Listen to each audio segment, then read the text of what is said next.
Okay, on to chapter 4 now, I guess. Hopefully nothing bad will happen to Gabriel. Yeah, we're going back to Gracie.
Okay, that was definitely a strange dream.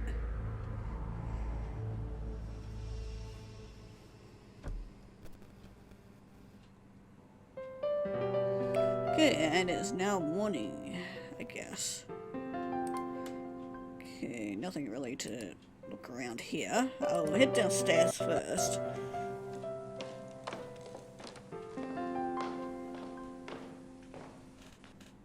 Oh, she's not here. I wonder what Gabriel's up to.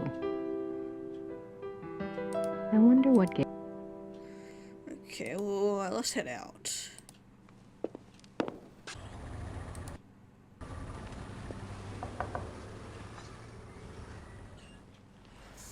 I guess he's not up yet. Guess they're closed. Okay, well, I'm sure we can go in here still. Yeah, we can. Awesome.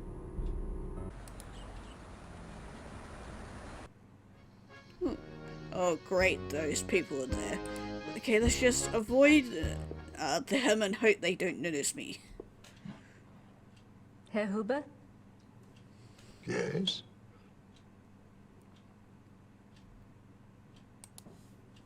I was wondering if you've changed your mind about telling me where Gabriel is. It's really important. No. Sorry.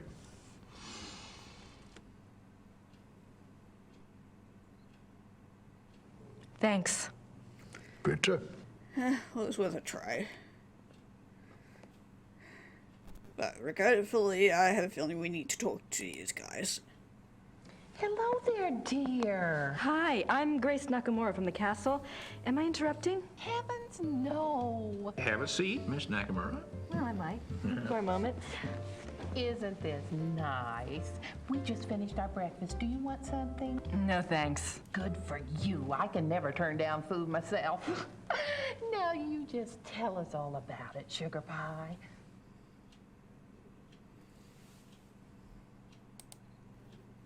You mentioned the other night that you were a demonologist. What is that exactly? Well, it's not as bad as it sounds, honey. What Emma and I really do is to help protect people. Protect them from what? Well, do you believe in the devil, Miss Nakamura? I believe in good and evil, if that helps. Oh, but Satan and his demons are real, and they will attack the living. And most folks don't know what to do once they've been attacked. We try to help protect people. How can you protect people from demons? The best protection is faith in God, of course. But sometimes faith isn't enough. Sometimes we have to delve into the supernatural in order to protect others. Your shot and joggers are just the same. We are? I mean, he is? Of course! The warriors of light are rare these days, but they do exist all around the globe. That's interesting. I just read about a group called Manos del Sol in Brazil. So the Ritters aren't the only Schottenjägers. Well, they're probably the only ones to use that title, but others have been chosen for the battle.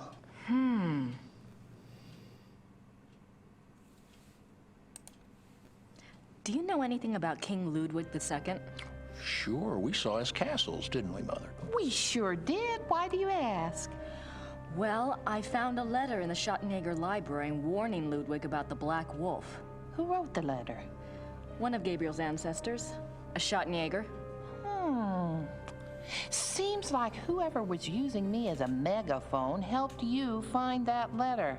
Perhaps you should follow the path something's pointing at. Look into Ludwig. I intend to. I don't know why we're following her instructions, but okay. The other night you said something about the Black Wolf. What did you mean? Where did you hear that name? I wasn't the one talking.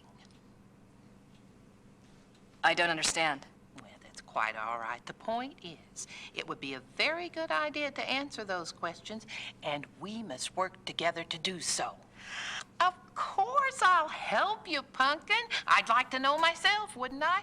It isn't every day one's taken over by a disembodied spirit, and I don't much care for it, thank you. You're not talking about a seance, are you? Oh, heavens no. Thank God. Emil's right. I'm much better at tarot cards. I can read for you or for someone else if you prefer. Yeah, we'll pass on that for now. Although, great. Probably gonna have to do it anyway. Are you sure you don't know anything about the Black Wolf? I never did, dear. I told you. Really, you mustn't confuse the vessel with the voice. All I remember was seeing a very bright flash like lightning. Next thing I knew, Emil had me outside. Whatever it was very powerful. Very powerful.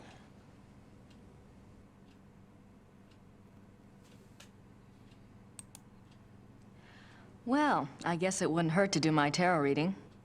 Don't you worry now. I know what I'm doing.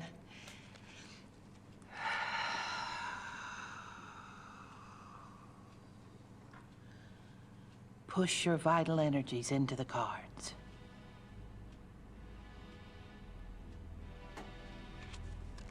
This is your soul card. That which applies to all of your lifetimes. It's the Empress. Oh, that's a good one. What's it mean? It means that your soul's journey is one of leadership. There's great strength here, and intelligence. This card represents what you're like in this lifetime. It's the Chariot. Self-discipline, control. You need to feel you have a plan, that you're testing your abilities. The Chariot's very masculine. In combination with the Empress, it tells me that you're currently exploring your male side. You will seek out great achievement, but it does have its price. Doesn't sound anything like me. Yes, dear. The third card represents the other. You've pulled the Magician. Who is he, dear? Excuse me? Your other, the Magician. Oh, this is a very powerful card. Major Arcana. My other? Everyone has an other. Let's see. I bet it's the Schottenjäger. What's his name? The Schottenjäger? Gabriel Knight.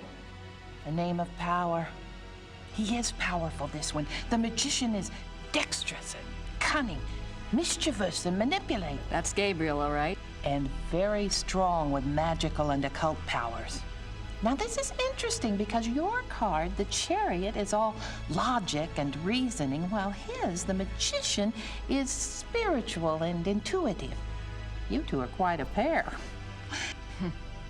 The fourth card shows what you're trying to achieve at this moment, your immediate destiny. It's the Strength or Lust card. Lust? Not that kind of lust, dear. It's a trial card, finding the strength to continue some difficult journey. It also represents the integration of conflicting energies. That must be your chariot and his magician energies. Strength also means bonding those energies, loving without judgment, learning to love the beast. Uh-huh. What is this trial, dear? Do you know? Well, Gabriel and I are involved with the case right now. It will be a hard time. You must let your love give you power. Use the positive energy of your union or you may not succeed. I think you have the wrong idea. Gabriel and I just work together. Yes, dear. Yeah, for But now. if I might just suggest, when you're facing negative forces, the positive energy of love is a very vital weapon. You make yourself vulnerable when you resist your own tools. Well, that's been helpful. I hope so, dear. Okay, well, oh great, we gotta do his tarot now. Maybe we should do a reading for Gabriel. Oh, let's! It's a little like spying on someone unawares, but what the heck?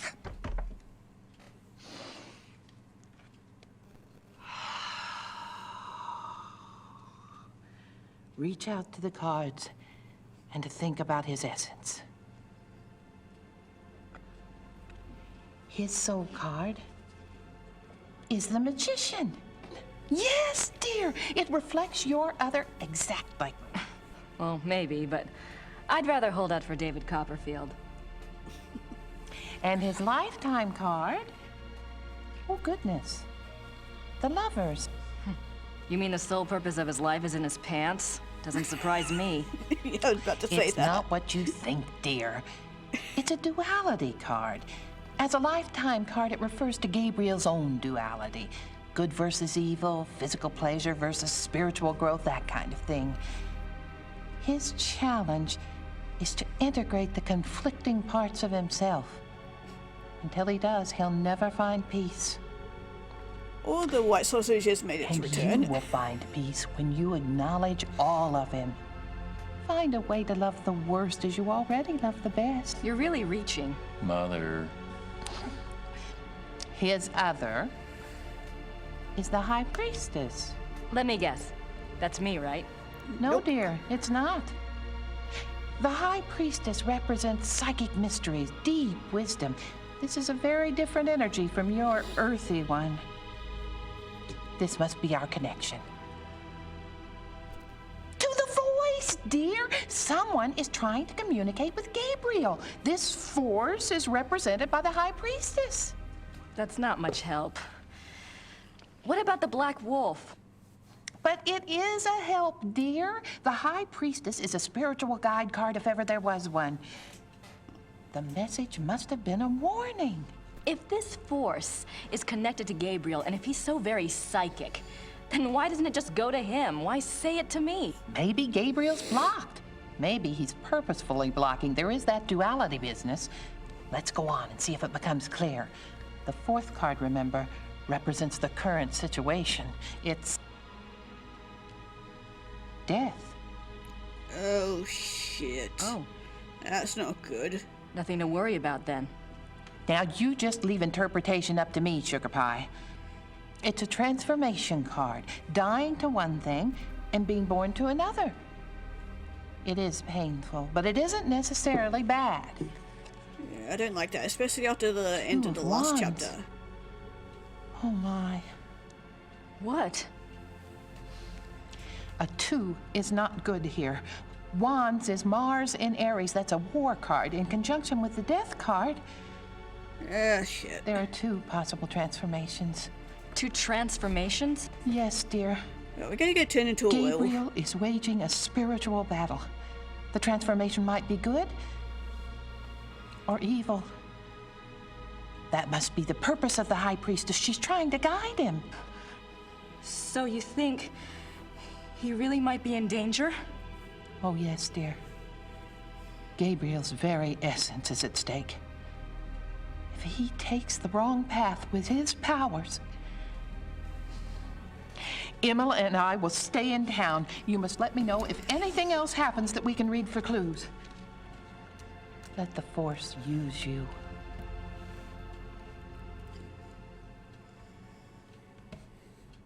Great. Well, I'd better go. Anytime you need us, stop by. And be careful now. and after all that, we get some really cheering music.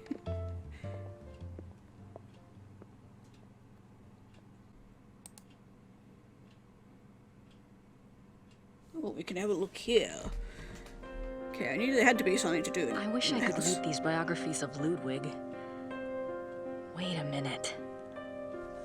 Ludwig II, fairy tale king of Bavaria. I didn't see this before. Yep, Okay. English. Hell yeah.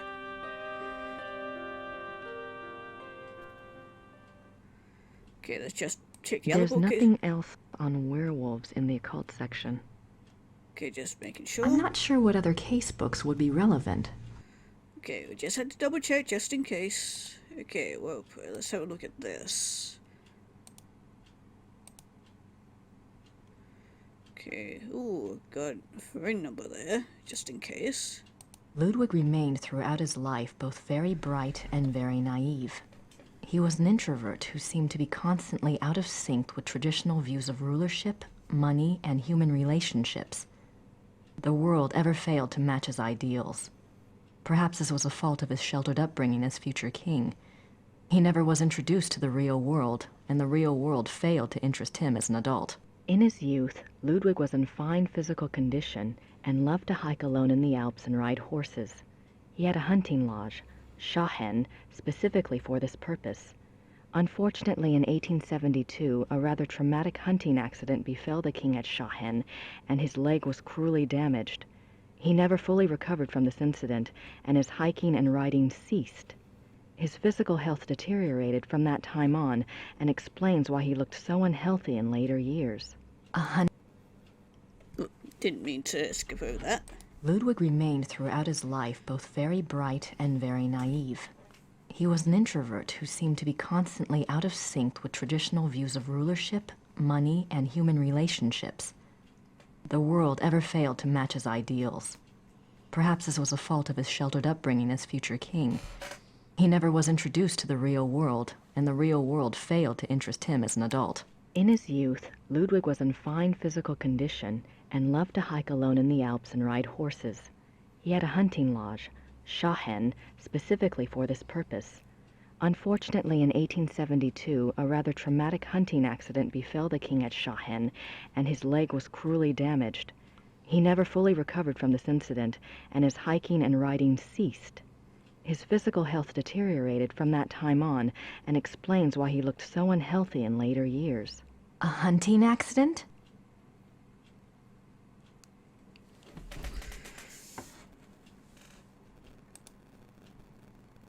Other than his long-standing friendship with the Empress Elizabeth of Austria and with his mother, the relationships Ludwig attempted with others were nearly always a disappointment for him and a bewilderment for his partners. He would become obsessed with someone, a singer, an artist, a nobleman or a peasant, and would bombard them with gifts, praise, and favors. When they would fail to return the depths of rapturous passion he required, the singular adoration and humble obedience he expected, he would grow disappointed and cut himself off from them. The objects of his interest were occasionally women, usually ones he fell in love with after seeing them in idealized roles on the stage, but they were more often young men who fit his fantasies of the heroic sagas like Lohengrin and Parsifal that he so loved.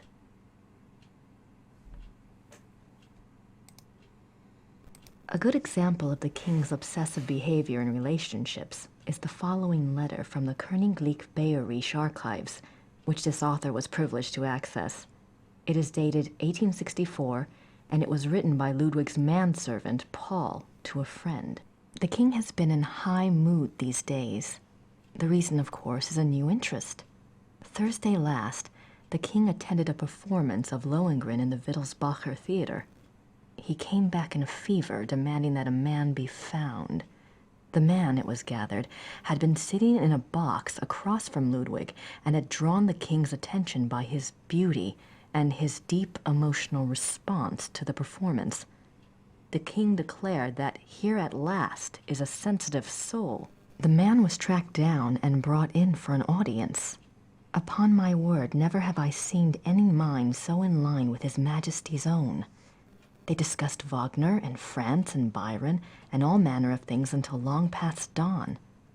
The young man, beautiful indeed to look upon, met the king's enthusiasm and knowledge bit for bit. His Majesty has been in the thick of it ever since, and while I welcome his good temper, I grow tired of fetching letters back and forth to Louis, so called by His Majesty, that should tell you who the young man looks like, at all hours of the night. This author has not been able to learn much about Louis, but he was known to have been a seemingly high-bred foreigner, and he was involved with Ludwig as late as 1880, when he fell into disfavor. The king, especially later in life, felt a great deal of guilt about his sensual nature. His diaries are full of repentant entries begging God for forgiveness and swearing to remain pure. In many of the diary entries, he swears to abstain from sexual relations. The number of these oath entries indicate that Ludwig was not very successful in resisting temptation, yet it is also clear that Ludwig was a God-fearing man and that, though his flesh might occasionally fall, he never surrendered his heart and his conscience to sin. A very interesting read.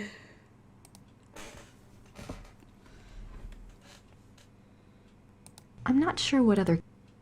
There's nothing else I can use.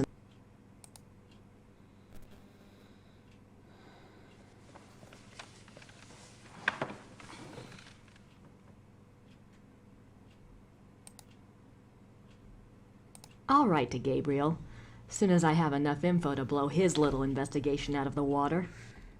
Okay, fair enough. It wasn't worth picking up the first time. Like that. Who should I call? I'm not sure why I'd want to call the biography's publisher. Ah, okay, so it didn't have to. At least for now.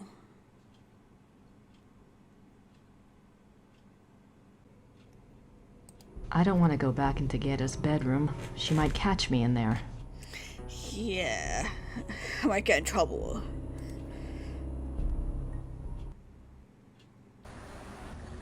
There's no one there.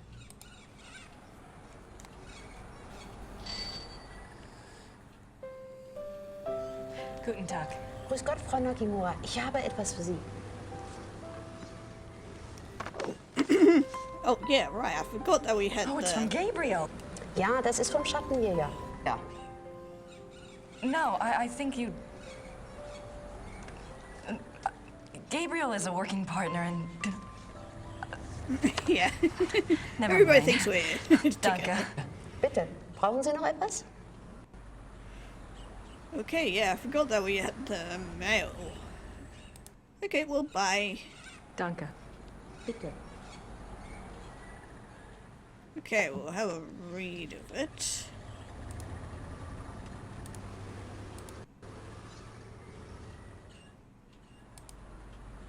Gracie, you decided to come over. That's great. Guten Tag and all that. I'm sure you and Gertie are hitting it off. Thanks for finding the werewolf book. I'm not sure what it all means, but it might be useful. About Ludwig II, you know, I think you might have something there. Ubergrau says there are 2 places you should check out.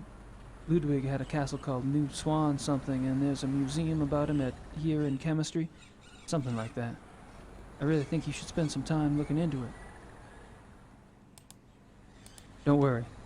Things are going very smoothly this time around. I've tracked a suspect to a hunt club run by a man named Von Glauer. He seems okay, but I'm sure there's something going on with at least one of the others. Don't worry, though. I met a police detective named Lever, so I have backup. I'll be finished soon. Sit tight and enjoy your visit till I get there. Gabriel. What does he think, I'm on vacation here? No address. Thank you very much, Mr. Knight. Of course.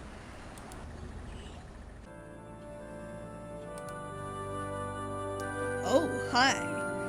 Okay, I was just having a look around. Didn't realize there was somebody else in here.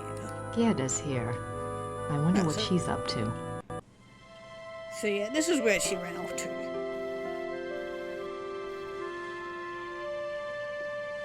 Oh, she's the one that put it there.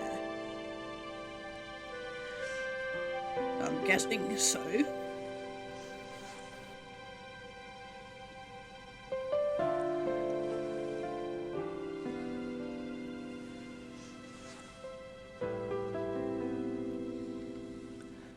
my god.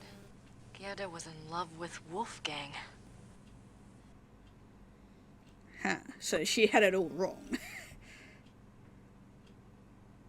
Boy, do I feel stupid or what? Yeah, just a little bit. Oh, the old lady is back. I don't want to disturb her.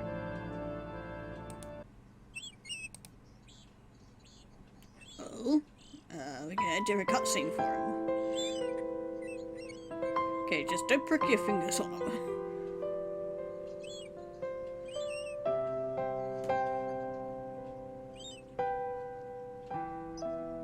Oh, maybe... Okay, I just had a thought. Maybe we can give them to... what's her name? Down the crypt.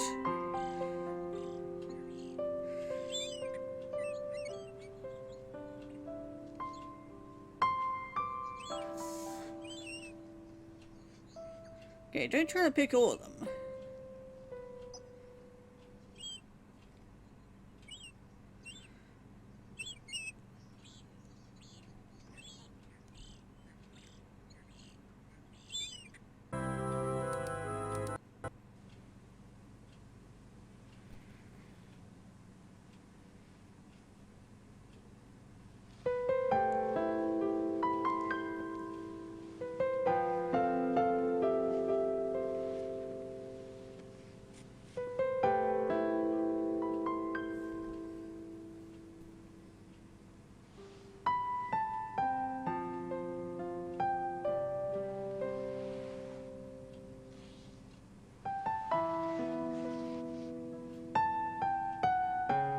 There. That's better, don't you think?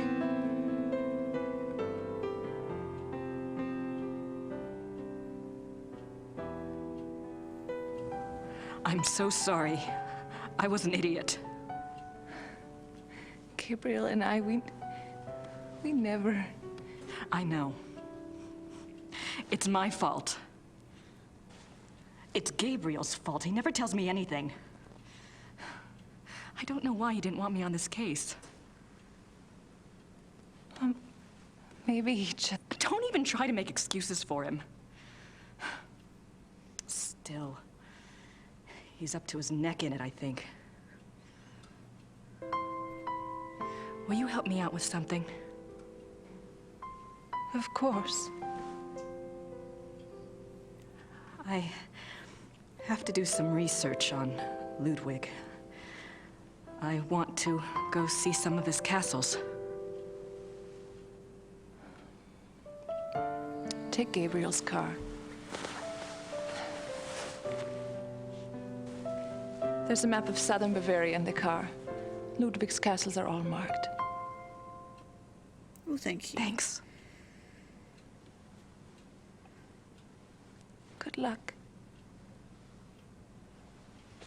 Aw, just a sweet moment.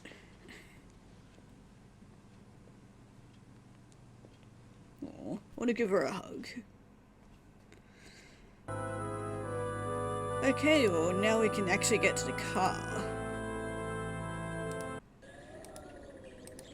Okay, let's go.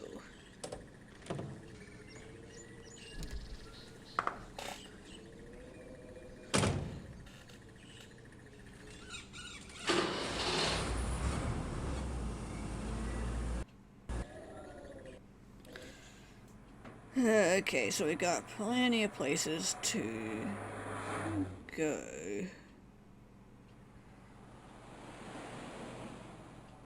Okay, we'll start from the right.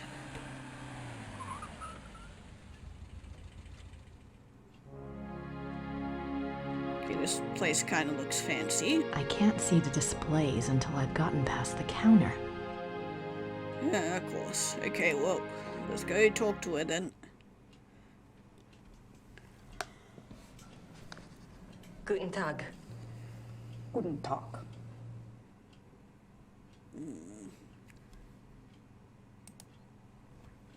Ist das die Ludwig Museum? Ja, ja. Ludwig der Zweite von Bayern.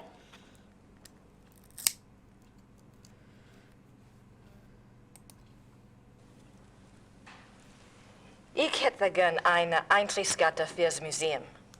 Ja, 8 Mark für eine Ganztagskarte.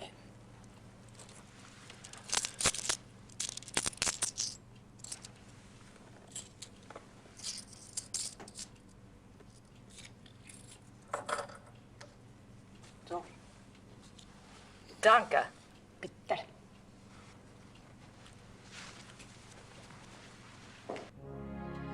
Okay, well, we got that now. So look around.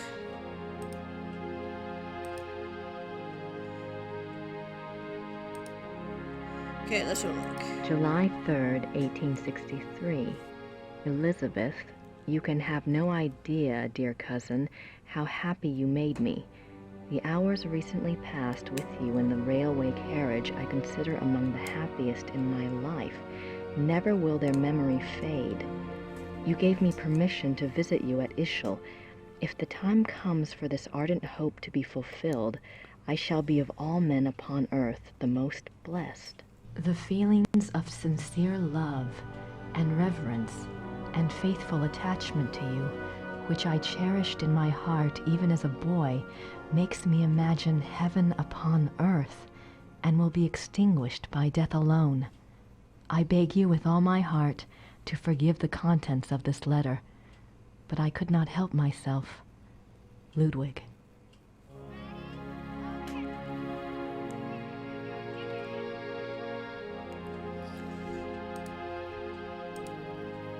Elizabeth frequently gave Ludwig advice on royal conduct, hoping to protect him from unfavorable public opinion.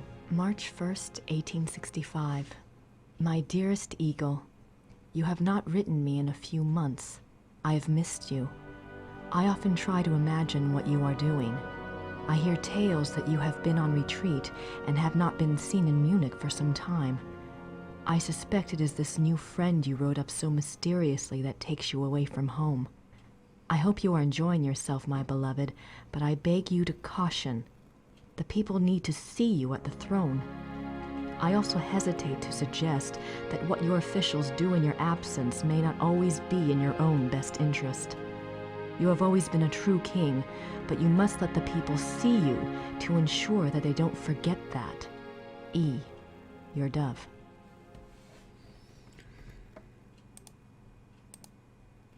Ludwig's friends were concerned for his mental state long before his arrest. June 14th, 1878. My beloved Eagle, in your last letter you spoke so movingly of your torment that I was moved to tears. What is this torment? Why won't you confess to me what is truly troubling you? You must know that I would never despise you, no matter how horrible you believe your sins to be. Please do not write such barbs to my heart by even suggesting such things. If you do not wish to confess to me, at least tell me how I can aid you. I am always your true one, your dove.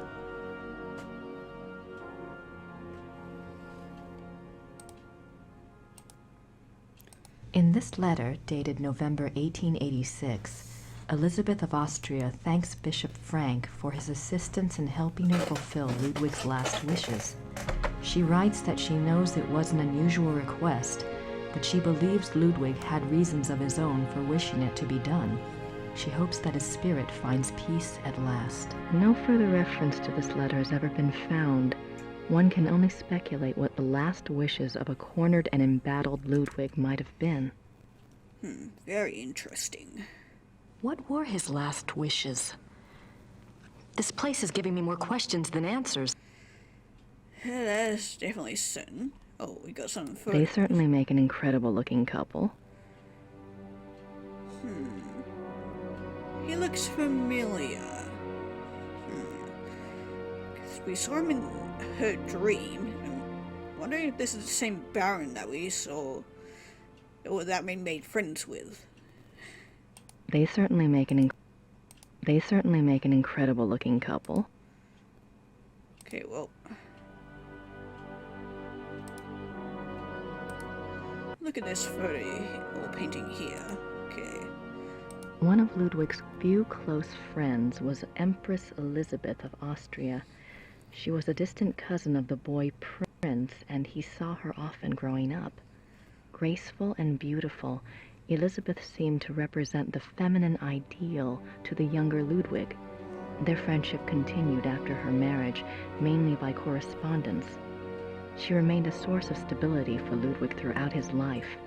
In keeping with Ludwig's love of romance and drama, he called her the Dove, and he to her was the Eagle. Interesting. She's beautiful. Indeed. There is another painting over here. Ludwig is Prince Charming. He played the part well. Certainly did.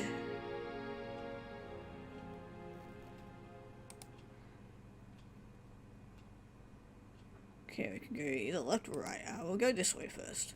The fuck is this? Oh, okay, this must be... Looks like it weighs a ton. Yeah, it definitely does. Ludwig's Grand Master wardrobe from the Knights of St. George. Okay, cool, I guess. What about this painting? He looks so regal. Why would he give up all of this pageantry and become a recluse? Ludwig is Grand Master of the Knights of St. George. The Knights of St. George was an aristocratic society dedicated to the acts of chivalry. Ludwig loved the medieval pageantry of the order in his early years, before his increasing reclusiveness drove him to abandon public appearances.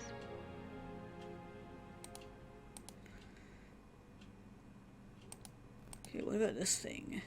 Ludwig and Wagner. Ludwig loved the opera of his contemporary Richard Wagner. He helped support Wagner's music through much of his life. Ludwig considered Wagner a close friend, often calling him the great friend. Wagner encouraged this infatuation, some believe, for personal gain. Typical artist. Yeah, indeed. Okay, there's a bunch of stuff over here. Ludwig's diary. Interesting. Even after Wagner's death, Ludwig still showed signs of obsession with the composer. This letter, written in 1882 by Ludwig to the conductor of the Munich Opera, instructs the conductor to make preparations for a new Wagner opera. The conductor went to see the king as instructed. When he arrived, Ludwig was ill and refused to see him. Nothing further was ever heard of this mysterious new opera. Was it a figment of an ill man's desperate wishes? Wonder if that has to do with the other thing we read in the other room, or his wishes. Ludwig is offered a crown of laurels by the genius of immortal fame. Ludwig is offered a crown of laurels. Okay, yeah. Okay, I thought she might say something about the painting, but anyway, we got this. 26 July, 1874. By the power of the lily, we shall have the strength to resist all temptations throughout the whole year. Okay, I just had a thought about the lilies. We did see some flowers over by the church. Maybe that has to do with it, although I could be overthinking it. 26 July, 1875. Solemn oath before the picture of the great king. Refrain for 3 months from all excitement. This oath has its binding power as well as its potency by de par le Roy, LNR, DPLR. What excitement. I need to see more of that diary. Yeah, we definitely do.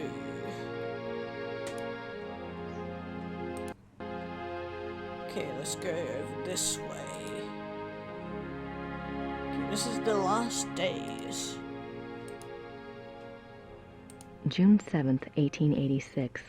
a group of men arrive at Neuschwanstein Castle demanding to take the king in custody. With them is Dr. Guden, the doctor who had been in charge of Otto, the king's mentally ill brother. The men have an order for the king's arrest on the grounds of insanity. They are refused admittance by a brave group of farmers and local soldiers who have come to Ludwig's aid. They are forced to retreat to nearby Hohenschwangau. This is the first Ludwig hears of the conspiracy. Ludwig composes a pamphlet explaining the subversive acts of the conspirators and eloquently pleading with his people for aid. The pamphlet is smuggled out of Neuschwanstein and printed, but the pamphlets are seized before they can be distributed. Interesting. June 12, 1886. Ludwig knows the conspirators will return. He despairs. He asks his servant for the keys to the tower. The servant, fearing the king intends suicide, says the key is lost. Unbeknownst to Ludwig, the conspirators arrive at the castle.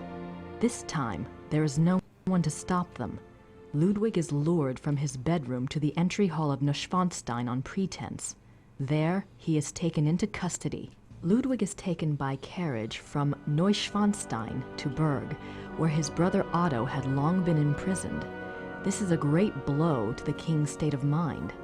While on the way, the group stops at Sieshaupt to change horses. Ludwig asks to see the postmistress, Frau Vogel. She brings him a glass of water and he says something to her. She never reveals these last words to anyone.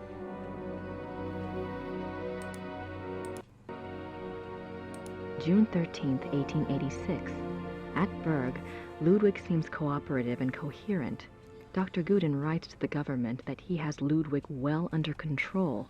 The two men go out for a walk, and Dr. Guden is so confident he dismisses the guards. When Ludwig and the doctor do not return after several hours, a search is undertaken. The bodies of the two men are found in the lake, drowned. Circumstances unknown. That's very mysterious. June 18, 1886. Ludwig's funeral procession marches through the streets of Munich, followed by enormous crowds of mourners. The service is held at a packed St. Michael's church. Lightning strikes the church during the service, but no one is harmed. Ludwig's body is entombed in the Wittelsbach crypt at St. Michael's. His heart is placed in an urn in the pilgrimage chapel at Altading in the Wittelsbach tradition. The urn is shown to the right. His heart is in an urn. How bizarre. Yeah, that is real bizarre.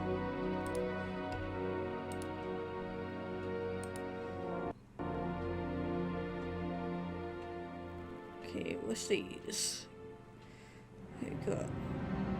Oh my god. That looks familiar. That's the slave from my dream. Yeah, it is. Huh. Maybe Mrs. Smith will know what my dream meant. I have to ask someone. This thing is getting too weird. Yeah, it's definitely getting a little too weird. The midnight sleigh rides. Ludwig went on long sleigh rides in the middle of the night, particularly in his later years. It is said that he suffered from insomnia, headaches, and toothaches, and the rides soothed his restlessness. The sight of the king's grand sleigh speeding through the countryside of the Alps often startled the peasants and became a superstitious omen of ill fortune. I can see why. But what was he doing out there at night? Yeah, got a lot more questions. But there's also this kissing. It's weird. Ludwig's death mask. Yeah. Wow. Yeah, they did a lot of weird things in the old days.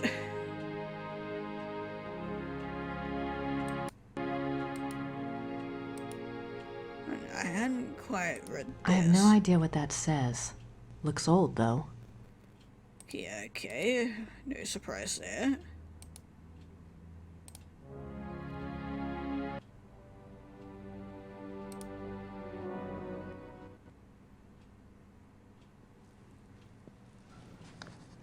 Guten Tag.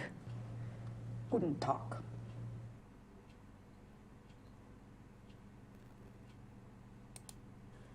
Im Museum ist einen Brief von Ludwig über eine neue Wagneroper.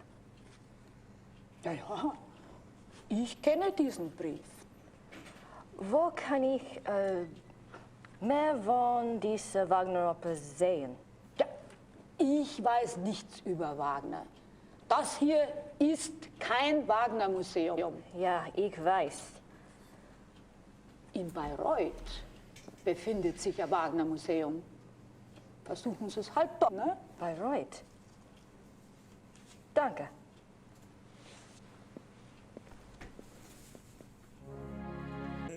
Okay, I guess we talked about some sort of opera. Okay, well, anyway, I think that is it for this area. Okay, let's go to... Ooh. Got a new one up there. Okay, Rittersburg. Yeah, that's back where we were before. It's a very old, creaky car.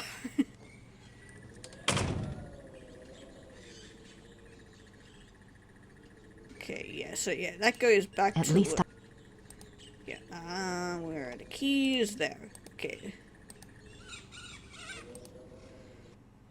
Okay, so we'll go to this one next.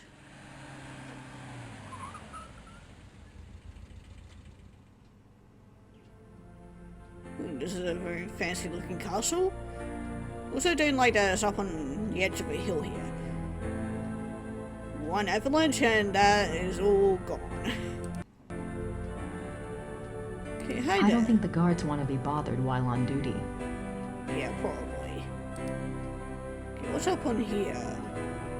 These scenes seem to tell a story, but I have no idea what story. Yeah. Ooh, there's a tour tape The apparently. paintings in this room are from the Siegfried saga. Okay, cool.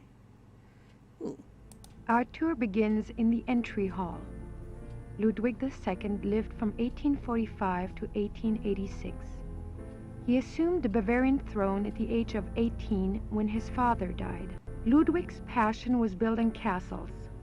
He built 3 during his lifetime: Linderhof, Herrenchiemsee, and Neuschwanstein.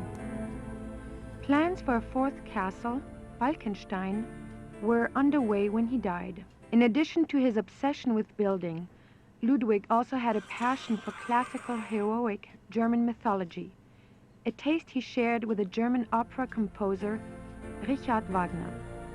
Neuschwanstein is decorated throughout with themes from these stories, most of which directly relate to Wagner's operas.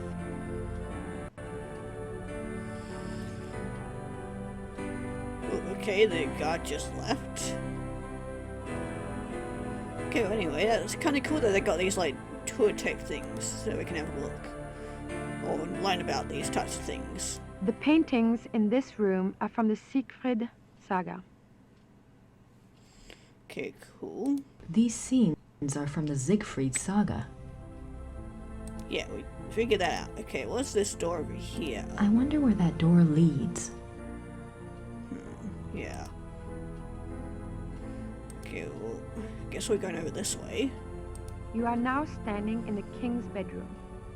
The theme of the bedroom is Tristan and Isolde, the tragic love story retold in Wagner's opera. The opera was given its first performance in Munich in 1865, and a 20-year-old Ludwig attended. This is probably the most elaborate and expensive bedroom ever created. It took 14 wood carvers 4.5 years to create this room. It was this kind of extravagance that bankrupted the king. In the years before his death, he found it increasingly difficult to find money from any source. Yeah, gee, I wonder fucking why. Oh, that must have taken for... Yeah. God, this is... Guys, definitely short. Oh, hello. Okay, well, before we talk to you, or if we can talk to you, let's have a look around in the room.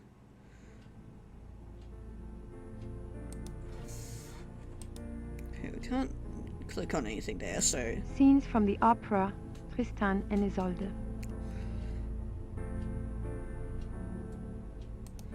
Okay, what about this one over here? Scenes from the opera Tristan and Isolde. Okay, yeah, that's just to do with the opera, I guess. What about bed? The washstand actually worked by bringing in water from a stream above the castle. Huh, cool. Maybe Ludwig thought all this luxury would help him sleep. Yeah, sometimes, doesn't matter how many, or how much money you spend on shit, it's never good enough. Ludwig sure had a thing for swans. Yeah. Okay, anyway, let's leave there. Okay. I don't think the guards want to be bothered while on duty. Okay, guess not. Okay, there's 2 doorways. Okay, we'll do this room, I guess. This is the king's living room. The walls are decorated with scenes from the Lohengrin saga. The king first saw Wagner's opera Lohengrin when he was 16, and it so affected him that he considered it a form of enlightenment. The tragedy of Lohengrin was his essential loneliness. This too was Ludwig's own fate. Ludwig withdrew more and more into his fantasy world of epic heroes and absolute monarchy. An ideal he was determined to create in his castles if he could not have it in his real life. He only wanted to be alone with his dreams, so much so that even his servants were kept at a distance and were not allowed to look at him. What were you afraid they'd see?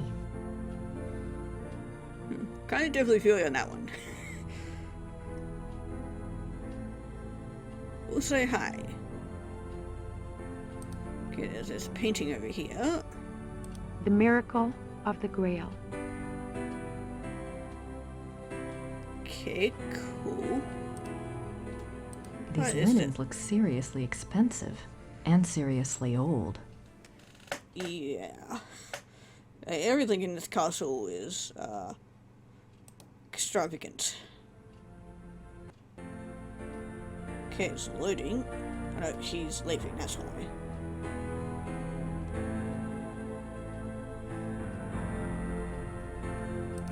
More swans. Yeah. The swan motif is featured throughout the castle, but it is particularly prominent in this room.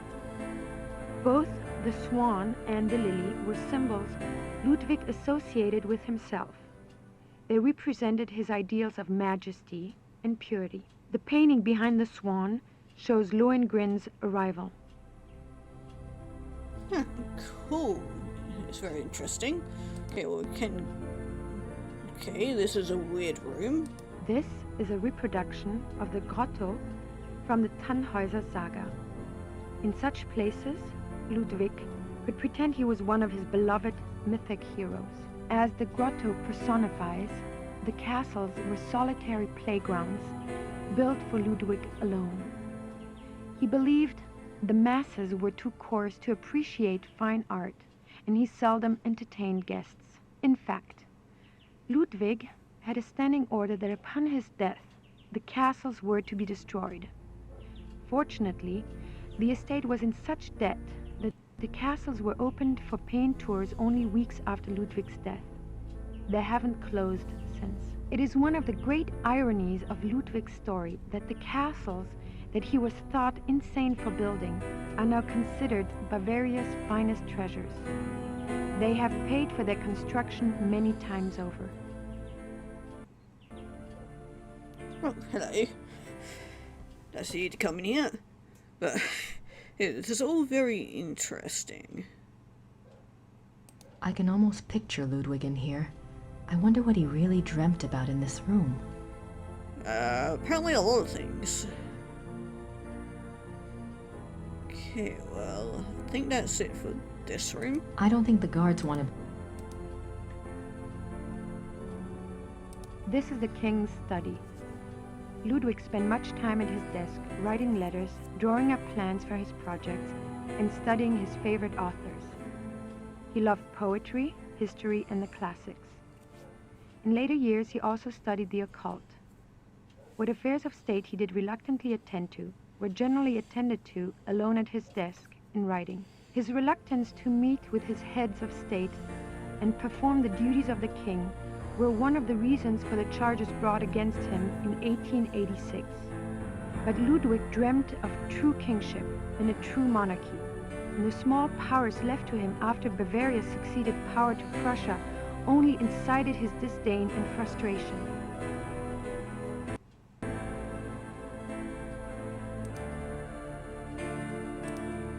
Okay, well, let's have a look around. Oh, once it stops loading.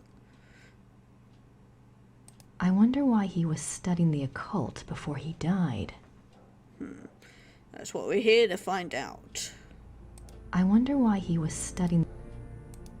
Okay, there's a thing here. I doubt there's anything left in there now. Besides, the guard would kill me if I touched it. Yeah, that is true. The study paintings depict scenes from the Tannhäuser Saga and the Wartburg Castle. Okay, cool.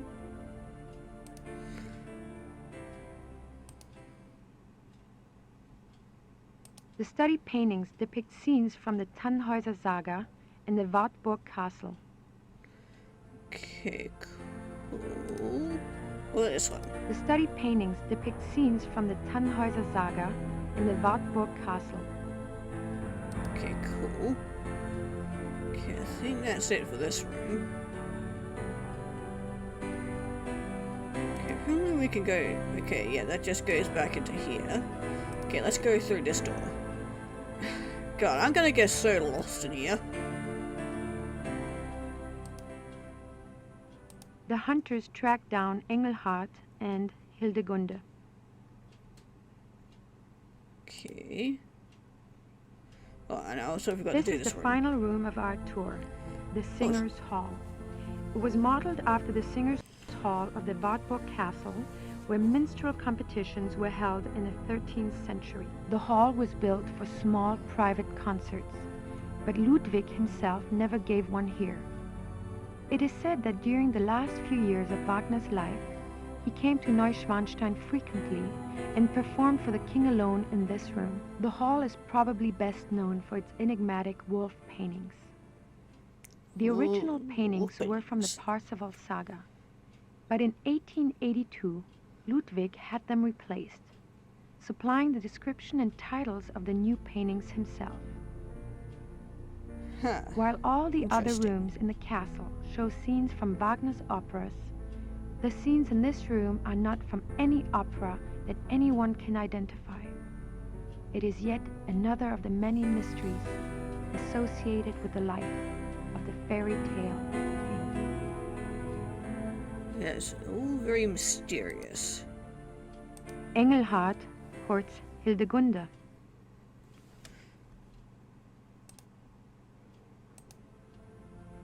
Okay, that was kind of creepy. Engelhard and the blacksmith. What about... Ah, yeah, that's the wolf. There must be a story behind these wolf paintings. But what story? Yeah, very interesting.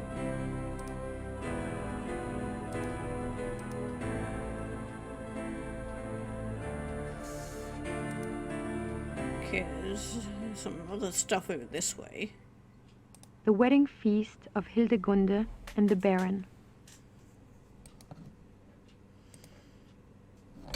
Hell, there's another wolf one. The death of Engelhard. Nice view of the Alps. Yeah, very nice view. Ludwig's childhood castle, Hohenschwangau, is visible from the lookout in the Singers' Hall.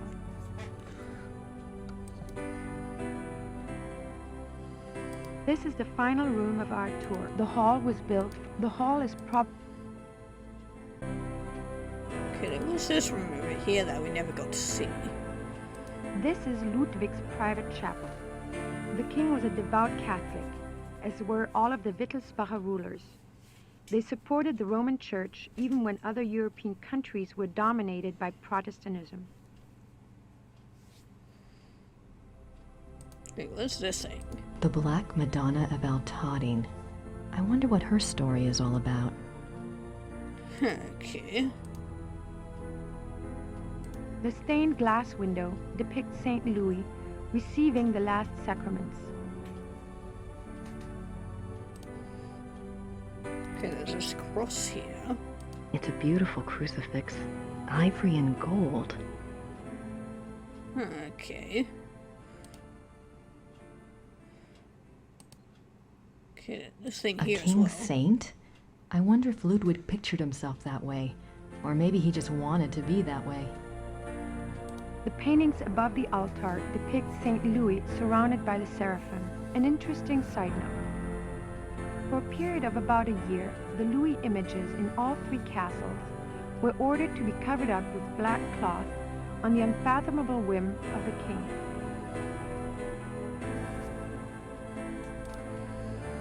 Okay, well, I think that's it for this room. Yeah, I'm pretty sure we're done around here now.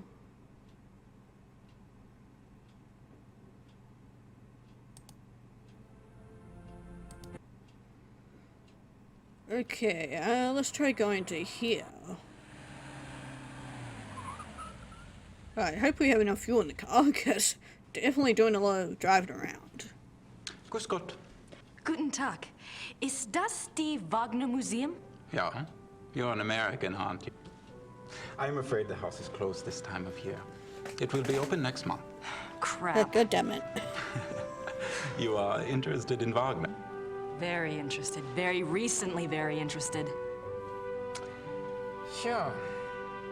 Most of the house is closed for cleaning, but a few rooms are open. I shouldn't let you probably, but... Can you put in a good word? If it is only you, you are alone, aren't you? Endlessly. Come in and look over. Yay! That's very thank you. generous. What do I owe you? Georg Immerding. There's only a few displays. Besides, I wouldn't be much of a shining knight if I charged you. Thanks, Georg. My name is Grace. Hello. Have a good time. At least some people are generous here. Okay, now to have a look around this museum. Wagner's piano. On this piano, the maestro composed his later operas, including The Ring. Ah, cool. But you can't play it. Okay, let's go. Grace Nakamura. Yeah, this way first. Okay, this is cool. This must be a model of Wagner's own theater, here in Bayreuth. Yeah. This must be a model of Okay, what about this thing over here? opera costumes. Okay. These look like production designs. I don't see anything that looks like those wolf paintings in Neuschwanstein, though. Yeah. What are these ones? These look like production design. I don't see anything that looks... Okay, yep. Say the same thing.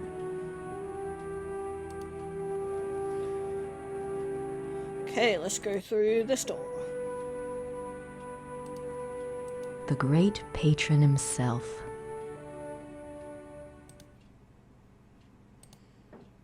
Okay, I don't know Ludwig why. as the classical Greek hero. Yeah, I don't know why this is in front of a mirror.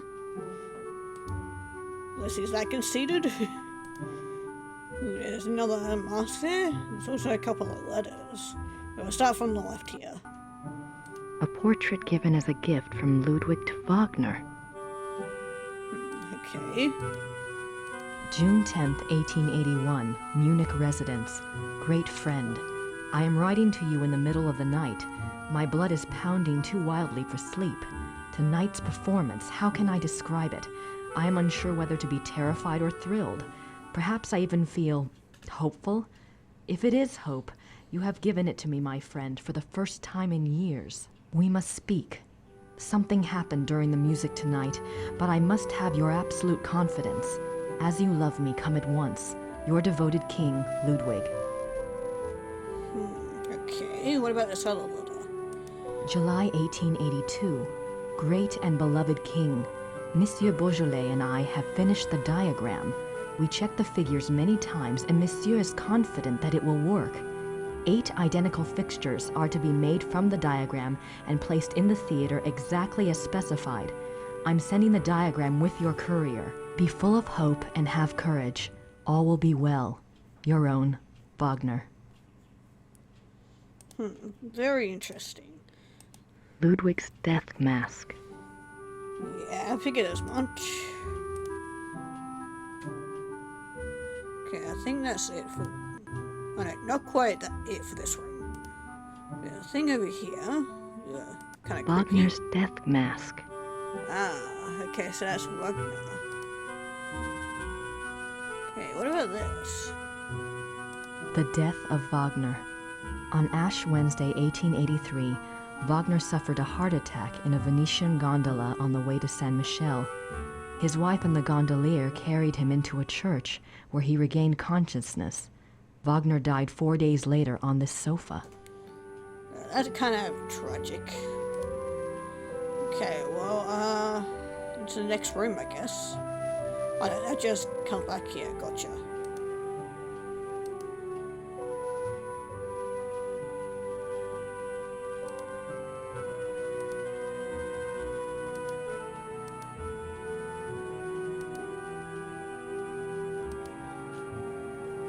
Okay, what about this room?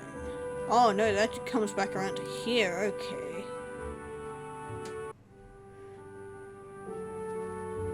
Wagner souvenirs. Don't think I need any of those. At least not yet. Wagner souvenir. Okay, can we have... yeah, we can have a bit of a chat with him. What are you doing here if the museum is closed? They always like to have a caretaker here. It's a good job for me. I can soak in the atmosphere of the maestro while I compose. What are you composing? This? Oh, a new arrangement. One of Wagner's pieces. For the Bayreuth Opera? No. I am only a student at the university. I study music, composition, conducting.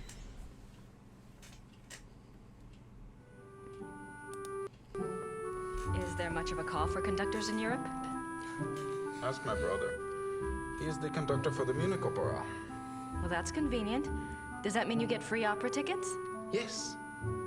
I get a week's pass to the Opernfestspiele, the opera festival in Munich. It starts in a few months. Hope I'm still around to see it. Come with me if you like. If you're still around, I can go backstage and all sorts of things. I'd love that. If I'm still in Germany, I'll call you, all right? Yeah, good. We might get some free tickets. Tell me about Wagner. He was a character. He spent most of his life trying to convince rich patrons to subsidize his work. Unfortunately, he had expensive tastes. You see, he believed that someone of his genius deserved to live well. Can't argue with that. But Ludwig II supported him, didn't he? Yeah, sure, but Ludwig came along very late in Wagner's life. By then, he had already been run out of Venice and most major cities because of debt. Ludwig saved him. And the music. Best thing Ludwig ever did. Do you know anything about that letter from Wagner to Ludwig in the display case? The one about the diagram? No. Some sort of equipment for Ludwig's theater. But I don't know why Wagner would have cared about this. If he was worried about any theater, you would think it would have been his own theater, here, in Bayreuth.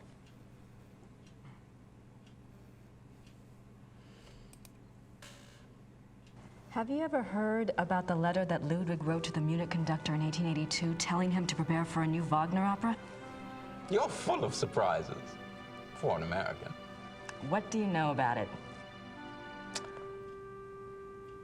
No one knows anything about it. It's like a treasure map, you know. That was probably a complete fairy tale, but it does make you wonder. You have no idea what it could have referred to? Maybe something that Wagner was working on with Ludwig? If there was, there's no trace of it. except perhaps in the dreams of unemployed music students.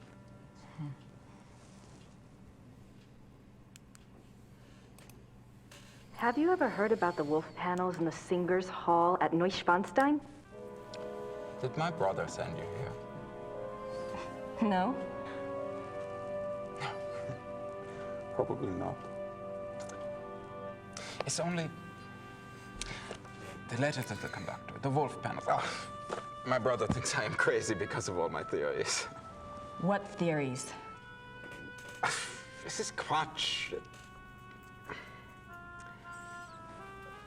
If there was a lost opera, a lost Wagner opera, and if one could find it, to a conductor, this would be like finding King Tut's tomb. But people have looked for it before. If it ever existed, it is gone forever. Yeah, I feel like that might not be. Waste my time even thinking about it. Yeah, I have a feeling that we might be finding it. At least I hope so. I'm curious. Is there any other information that points to the lost opera besides Ludwig's letter and the wolf panels?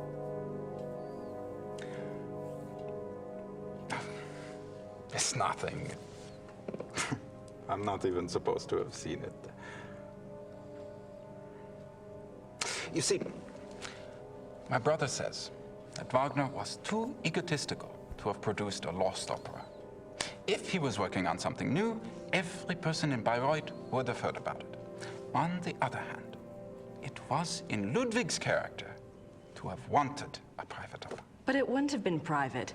Ludwig's letter shows he intended it to be played in Munich. Yes, but that it would get so far without Wagner telling others? Why keep it a secret? Maybe there was a very good reason for secrecy. For example? Like... Never mind.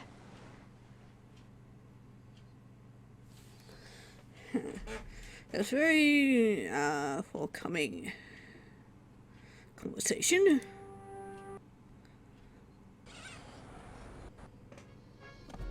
Oh, they're gone. I was hoping to have a talk with them. I guess not. Oh, but we apparently can have a talk with this guy. Are the Smiths in their room? Yeah, I believe so. Could you ask them to come down, please? Yeah, natürlich. Oh, okay. Cool, so we can have a chat with them.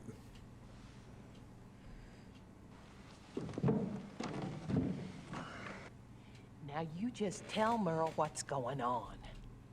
Oh, we have a lot to talk about. Apparently not only just the one thing. Yeah, can we... Okay, there we go. I had a dream last night.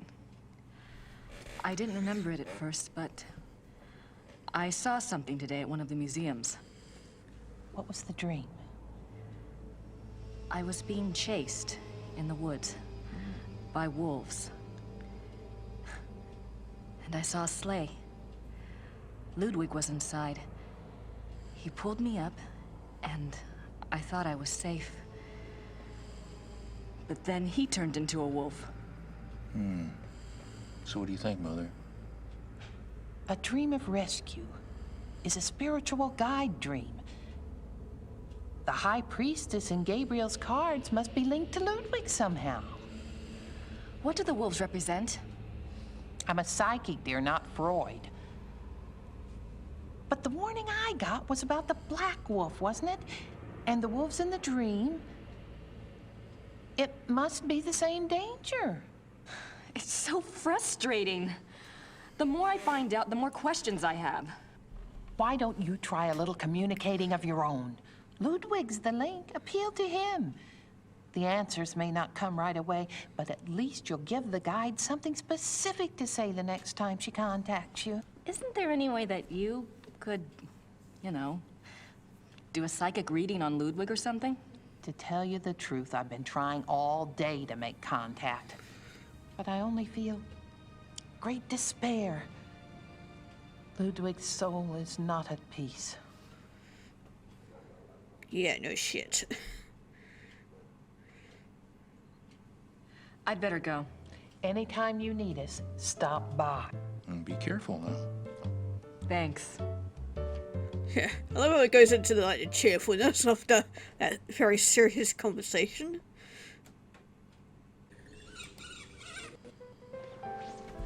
Oh, she's back here now. Okay, well, Hi, Gerda. I'm back. Good.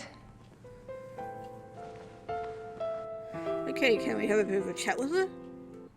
Okay, that would be a yes. Gerda? Yes?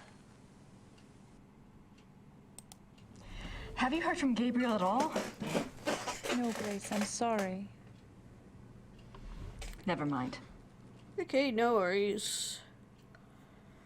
Ritter Ansa. I wonder where that door leads. The closed door leads to the tower, which is not part of the tour. The king was making his way to this very door when he was arrested in 1886. Okay, I didn't realize I missed that. Just been going through, seeing if I missed anything, because I wasn't quite sure on what else I need to do.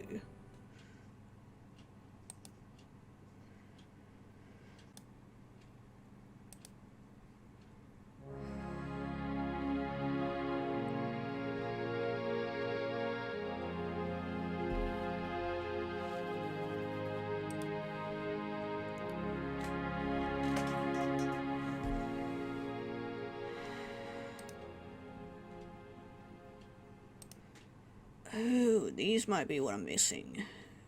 Apparently there might have been some stuff that was missing in this museum. December 14th, 1881, Linderhof. Order another work by Jennings on the occult. Write urgently to Klug, saying that I insist that the stoppages by the bank cease. I want it, and therefore it must be done.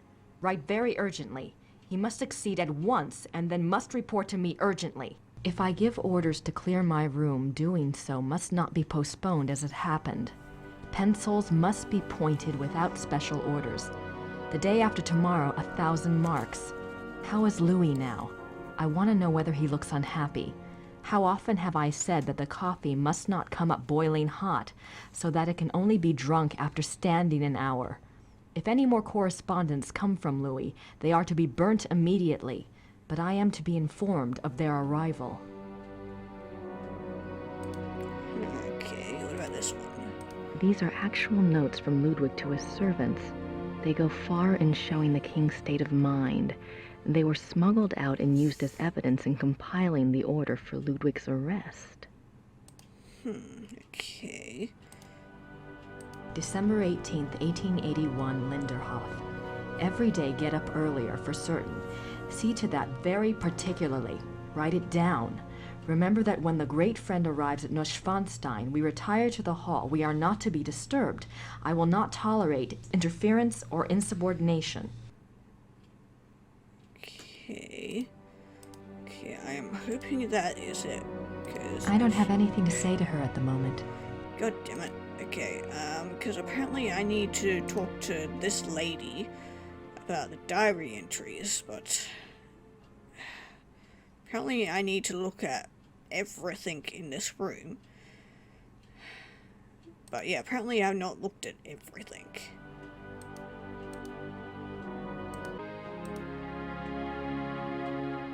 Looks like it weighs a ton. Ludwig's Grand Master.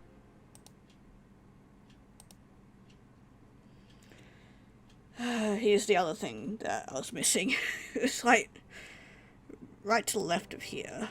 Okay.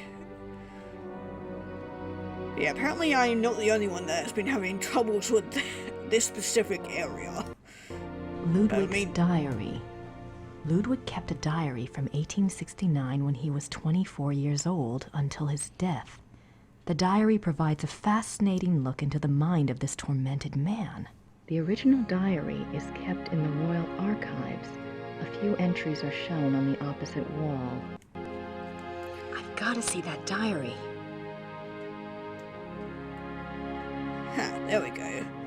But yeah, I had to actually look up on the internet on what I was missing. But yeah, as I said, apparently I wasn't the only one that has been having trouble with this area. And yeah, in true This area of fashion is... I have to look at everything, and you tend to miss stuff because you can't tell what you're clicking on. Richard Wagner.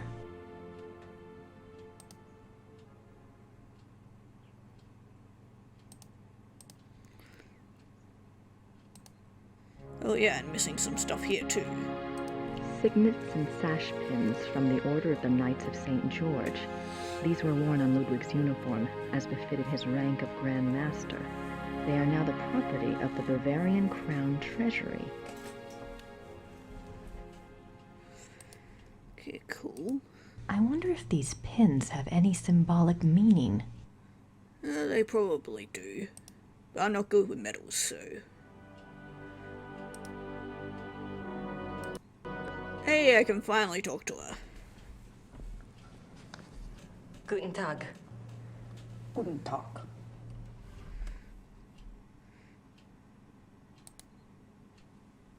Ludwigs Tagebuch. Im Museum? Ja, Wo kann ich Ludwigs Tagebuch hier anschauen? die Tagebücher sind ganz persönlich. Die sind in den königlichen Archiven. Niemand darf die lesen. Aber nein, niemand darf die lesen. Danke. Okay, kind of rude. I have a feeling that's a no on seeing the diary entries then. Okay, well, that's all we need to do, because now we should be able to go back here, and this should trigger. Hi, did you have a good time? Uh-huh. Anything new? Yes, you had a phone call. Really? A man named Professor Barkley. He said you had his number. I do. Thanks. Finally, it triggers this. 'Cause yeah, this is what we were waiting on, the phone call, so we can finally progress. So yeah, because we had to fucking trigger the diary thing to get the phone call. Yeah, okay. That's kind of annoying, but anyway. Let's just get through all this so we can get this over and done with. Okay, we should have this one.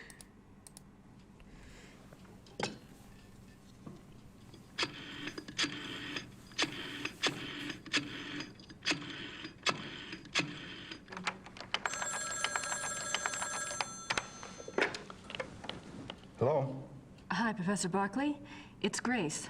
Oh, good. I have a name for you. It's Herr Josef Dahlmeier, and he specializes in Bavarian history, and I think he's somewhere near you are. Herr Josef Dahlmeier. Great, got a number? Yeah, I do. It's 4982-555-2234. Thanks a lot. Sorry about the bother. That's no bother. When are you coming back to school, Gracie? When I figure it out, I'll let you know. Well, be good.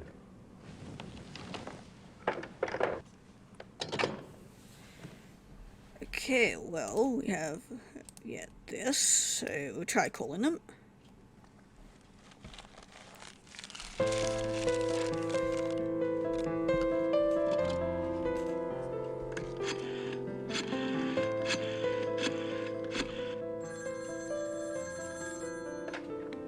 Hallo? Hallo, sind Sie Herr Josef Dahlmeier? Yeah, you must be Grace Nakamura, the American history student. Yes. I hear you're interested in Ludwig II. Very. Good. There's something I want to show you.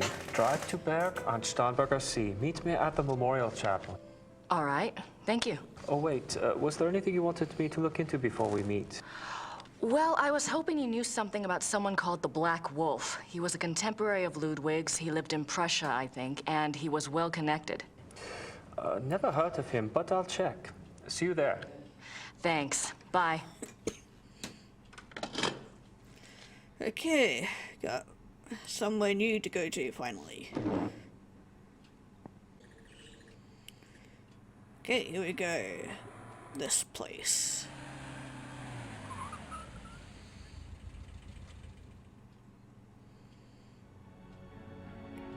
This is very ominous. Okay, well, let's go over here, I guess.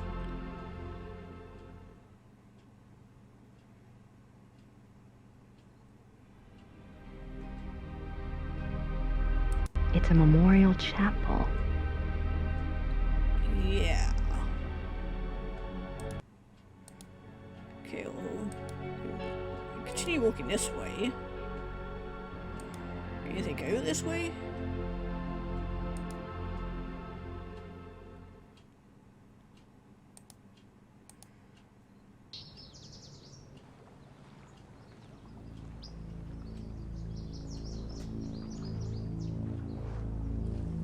This is where he died.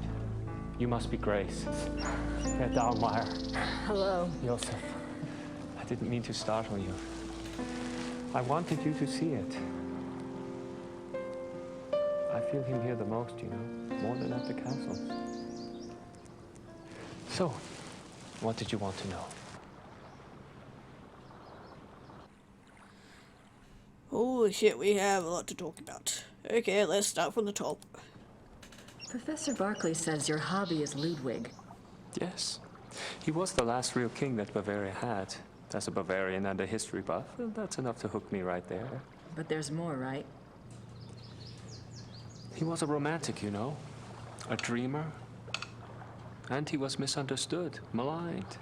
Sounds like you can relate. Me? Hell, I have it easy. At least I live in the 1990s. And not every eye in the country is on me. But yes, I can relate.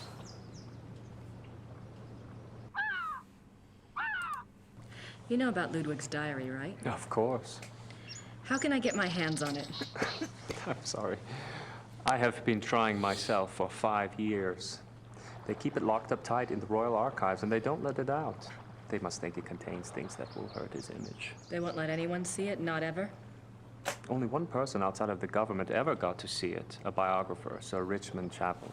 He had friends among the German royals, and they let him look at it. Did you ever try to contact Chapel? Pick his brain? No? And I don't believe I never thought of that. If you do and you find out anything, you must share. It's a promise. Yeah, he's not the smartest. Like, why wouldn't he check that? Tell me about Ludwig. I don't know where to start. There's so much. Politically, the most significant thing about Ludwig II was that he signed over independent Bavarian statehood to Prussia in 1870. Bavaria became a part of United Germany, and Ludwig became a figurehead prince under the Prussian Kaiser. Why do you think he did that? Bavaria had been involved in the 100 Years' War. People were tired of fighting. Prussia's push to unite the German states made some amount of sense. Still, Ludwig must have had other options. At the very least, he should have negotiated better terms. So what was the real reason? He was manipulated by Bismarck. At least that's what I think, anyway. What about Ludwig personally? You'll find two perspectives on Ludwig. The view the tourists get is the romantic ideal, Ludwig the tormented loner. Then there is the historian's point of view. Ludwig was plagued with guilt over his sexual orientation and was driven mad with self-loathing. But I take it you're not buying either point of view. Well, it's all too convenient, isn't it? That he was a devout Catholic, there is no question, and I'm sure there were pressures on him to be normal. But he was no prude. He loved Byron. Yes. Philosophy, the French court. If anything, Ludwig was too much an egomaniac. He didn't give a damn what anyone thought. And besides, he didn't try to hide any of his relationships. If he suffered from anything in his romantic life, it was disillusionment. No one loved him back as purely as he himself loved.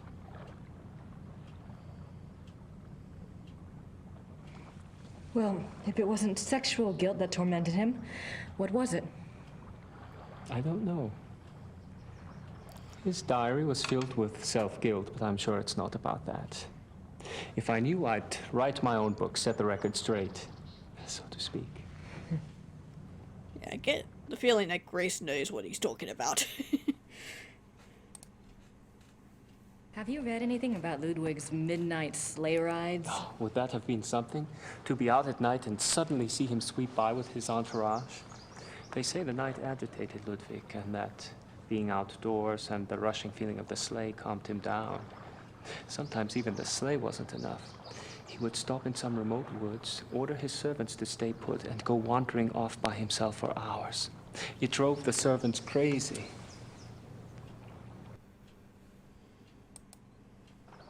Tell me about Bismarck. Oh, Bismarck. He was the Prussian Kaiser's chancellor. Not a nice man.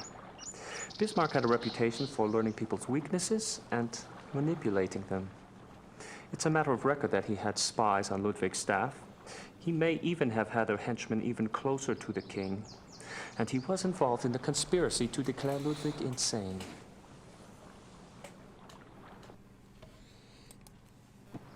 Did you find out anything about the Black Wolf? I did.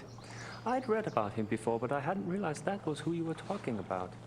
His name was Godin, Paul Godin. I found a reference to his being called the Black Wolf after you telephoned. I've never heard of him. Who was he? Godin lived on the fringes of the Prussian court. He was handsome, charming, dangerous, or so they say. He was variously rumored to have been a foreign prince, a Prussian spy, even an assassin. Since you were interested in him, I found out some things that are probably true. It said he came from abroad in the mid-1800s, but claimed high German blood. Do you know where he came from? No. And he was ruthlessly ambitious. He probably found out who held the power, Bismarck, and offered his services.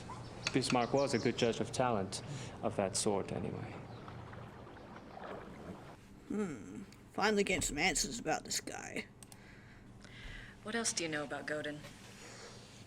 He must have done something remarkable. Bismarck was not a generous man. He liked to string people along with promises, but rarely came through. He did for Godin, though. He gave him a royal title and lands in 1863. And that was the last reference I found to him. Well, how could he just disappear? It's not that unusual. Back then, when you were given a title, you usually changed your name and moved to a place where no one knew your past, so you could act with impunity, or be a pompous ass and get away with it.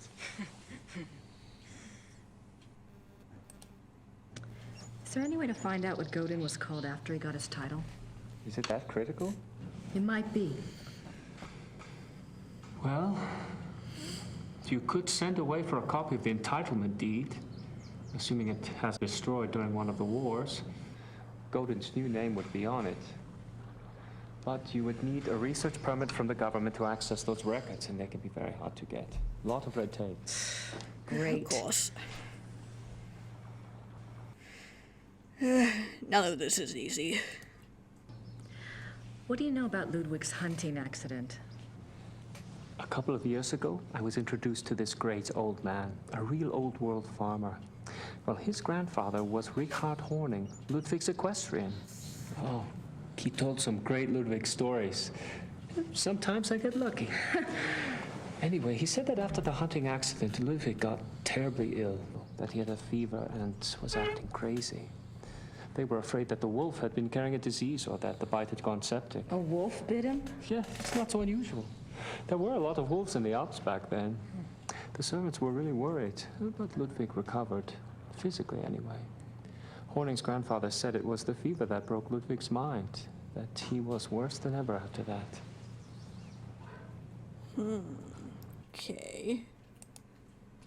What do you mean Ludwig got worse after the accident? Ludwig always had been a very private person. But after the accident, he got darker, more crazy. Towards the end, he was even forcing his servants to enter his chambers bent over so they couldn't see his face.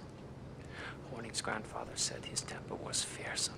He would fly into a rage at the least mistake. Must have been terrified of him. Yes, well.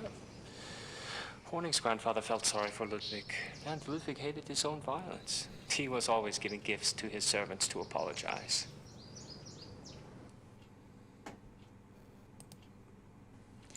You mentioned that there were other reasons why Ludwig's servants feared him. Ah, that's another of Horning's mysteries. There's a story about Neuschwanstein. Apparently, there was a period of time of 2 or 3 months when Wagner would come and visit him. Wagner? There. Yeah. The two would lock themselves in the Singers' Hall. Horning's grandfather said the sounds that came from there were awful. Well, the servants had superstitious minds anyway. Some of them quit over it, just walked away. What kind of sounds? Horning's grandfather called them heartbreaking and ungodly. Maybe it was Wagner trying to sing. Well, I guess that's all for now. Thanks for your help. It's my pleasure. And if you ever want to talk again, just give me a call. I'll meet you down there. I will. Thanks. Servus. Well, bye.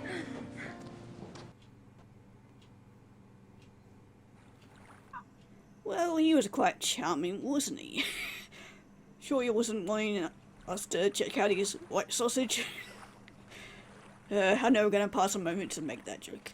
Okay, anyway, what is this out here? This is where they found Ludwig's body. Okay. Not weird at all. Okay, well, I can click here. Why? I wonder what it felt like under there. I don't think I want to find out.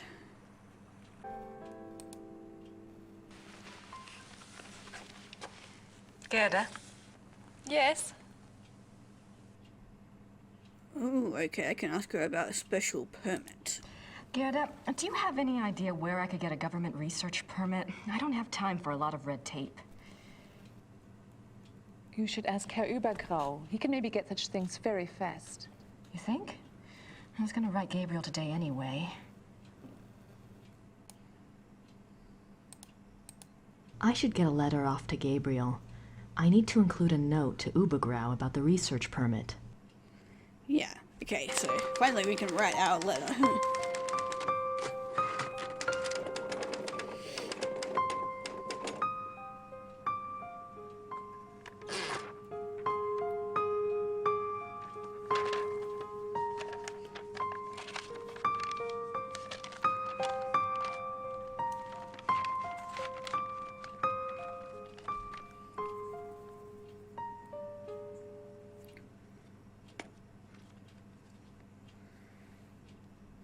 Okay, let's get this thing sent off.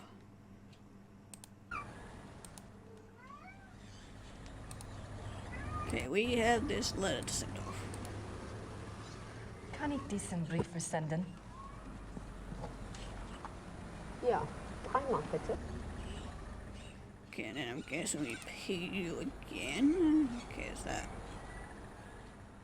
Okay, yep.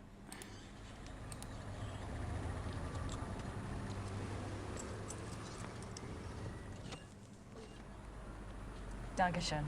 Bitte sehr. Brauchen Sie noch etwas? Okay, well, that's it. Bye-bye. Danke. Bitte.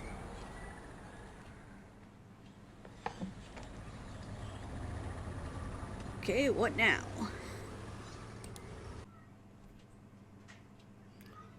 Okay, so apparently now is the time that I can actually call the publisher of this book. I had the right idea earlier, just had to do it at a different point in the game.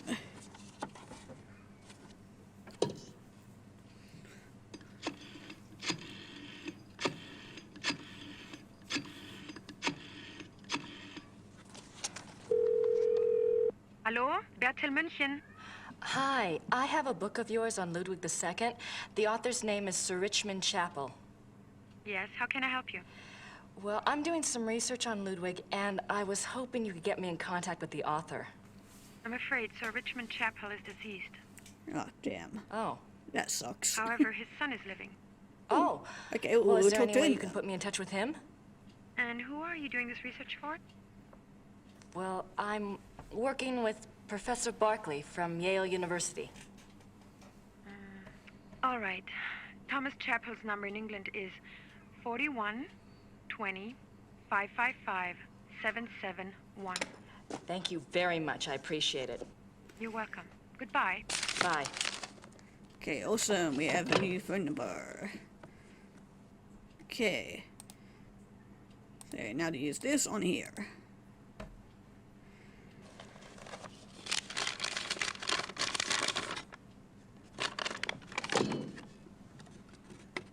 hopefully he'll be around to answer. Okay, answer it very quickly. Chapel residence? Hi, my name is Grace Nakamura. I'm calling from Rittersburg, Germany. Is Thomas Chappell there, please? Speaking. What may I do for you, Miss Nakamura? This is gonna sound crazy, but I have a copy of your father's biography on Ludwig II. I understand he had access to Ludwig's diary. Yes. Well, oh God, I'm not even sure. He didn't make a copy of it or anything, did he? Or perhaps he took good notes? He wrote down a complete translation in English. He said he couldn't make headway with the German version. Ludwig's handwriting was rather brogue, you know. He wrote down an English translation. Do you still have it? Well, unfortunately, my father was allowed to see the diary only on the grounds that he wouldn't publish the entire work. I can't let you see it. Have you tried contacting the National Archive? No, I don't have the kinds of connections your father did, or the time. That's unfortunate, but I really cannot let it out of my hands. I understand. It was just a shot in the dark. Very well. The best of luck to you. Thank you, Mr. Chappell. Well, it was worth a try. Okay, I don't know how I was meant to figure this one out, but apparently at this point we can look at the lilies, and apparently that is... Oh yeah, they've fully bloomed now. Huh, okay. Yeah, I don't know how I was supposed to figure out that I was supposed to look at them now 4 times to trigger this. Unless I'm really that stupid and didn't get the connection somewhere along the line. That's the thing with these... Gibt's das denn die Lilienblühen schon? Sehr schön. Ja, aber es ist doch noch so kalt.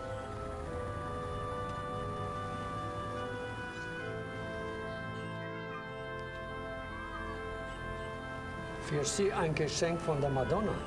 Oh, no. Nehmen Sie sie ruhig. Heute Nacht wird es kalt und sie wird sowieso erfrieren. Oh, how sweet of him. Thank you. Yeah, but anyway, as I was saying, it's the thing with these old point-and-click games, sometimes their puzzles don't really make much sense.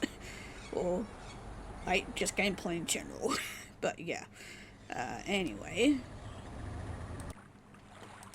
Okay, well, speaking of obscure point-and-click stuff, apparently we need to put a lily here.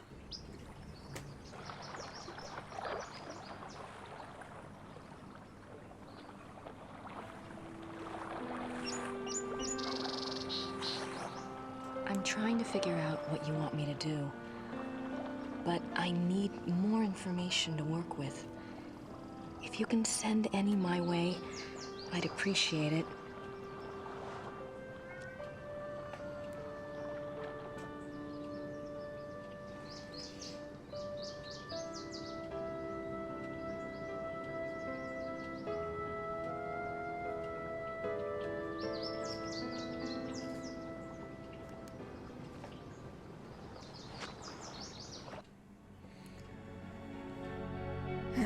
Okay, well, that's that then.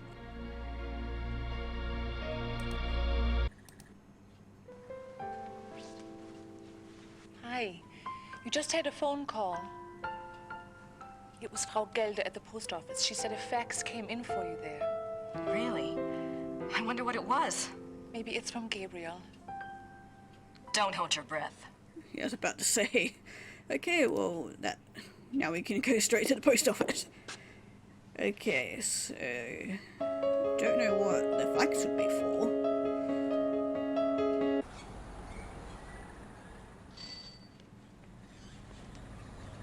Hallo, Frau Gelde. Haben Sie etwas für mich?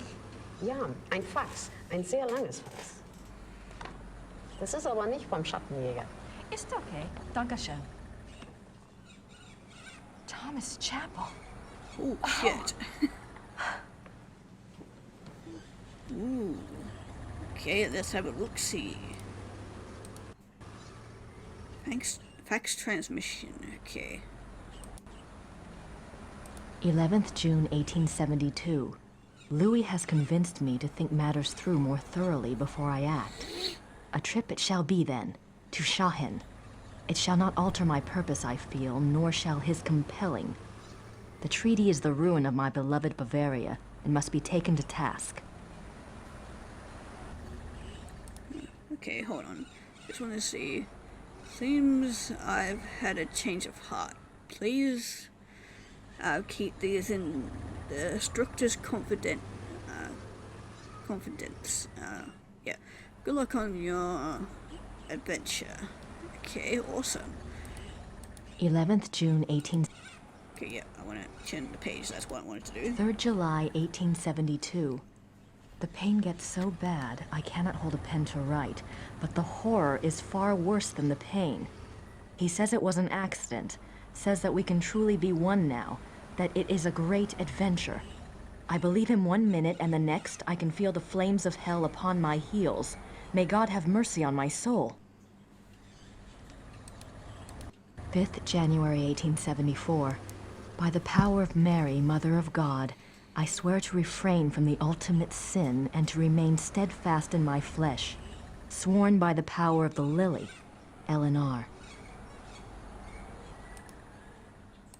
30th August 1879. I will not falter, but will remain true. No matter the torment or longing, I will not yield. I will control the process. God grant me strength and will. By the grace and power of the monarchy and its allegiance.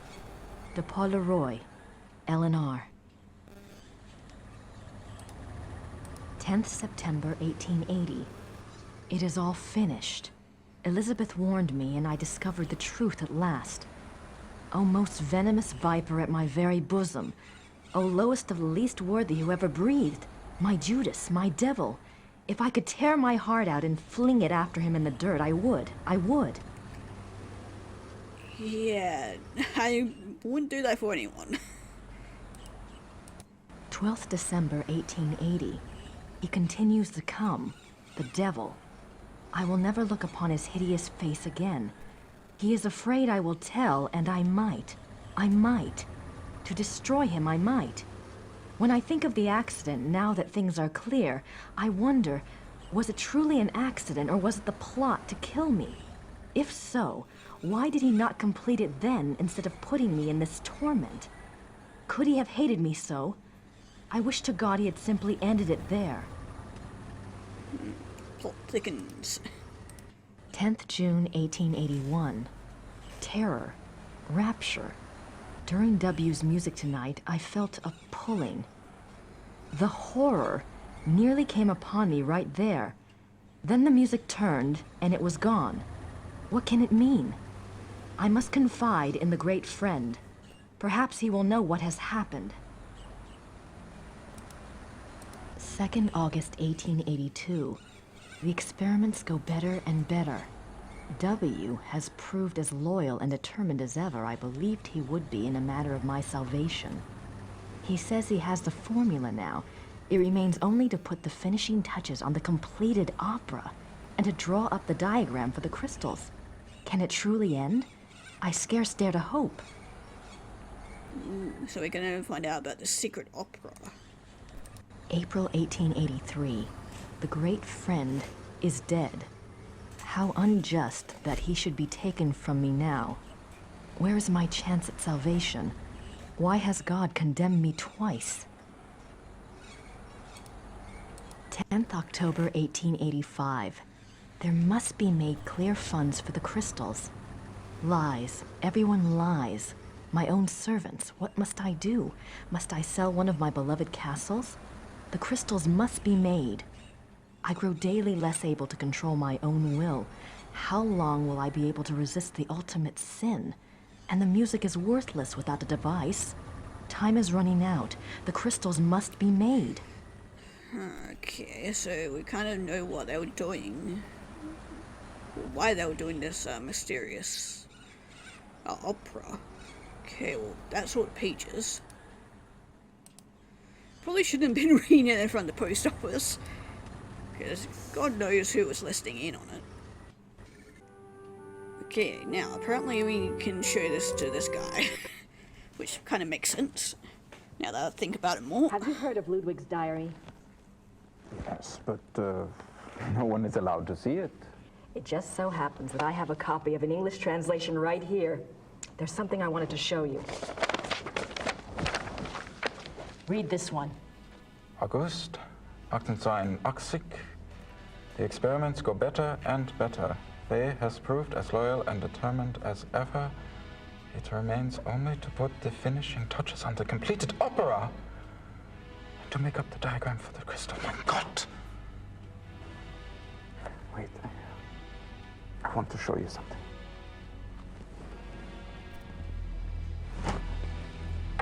I am not supposed to have looked at this myself, but I am here alone all day, so...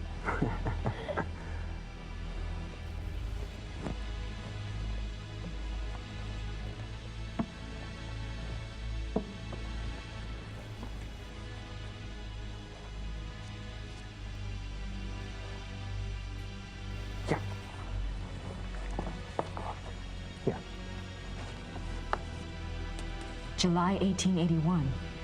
Richard returned from his meeting with the king. Never have I seen him so pale. I was concerned for his heart. He would not speak with me, but immediately shut himself up in his study and started working on a new project. He will not tell me the first thing about it. He will only say that it was time he repaid his king. It confirms Ludwig's diary. He wasn't crazy. Yes, but Ludwig says that the opera was completed. Imagine that, completed. There's something else.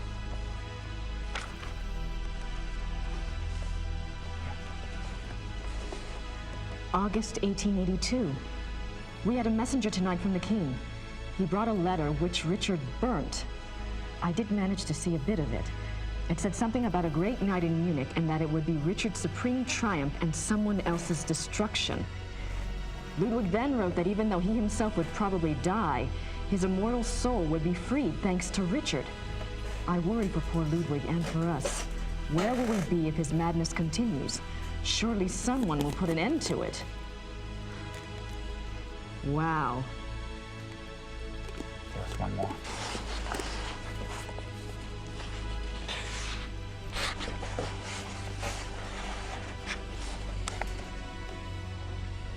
May 1883. I sent Richard's sealed package to the king, as he instructed moments before he closed his eyes forever. I could not even bring myself to care what was in it. What could it matter now? Whatever it is, I hope it brings the king good memories of Richard. He did so much for my beloved.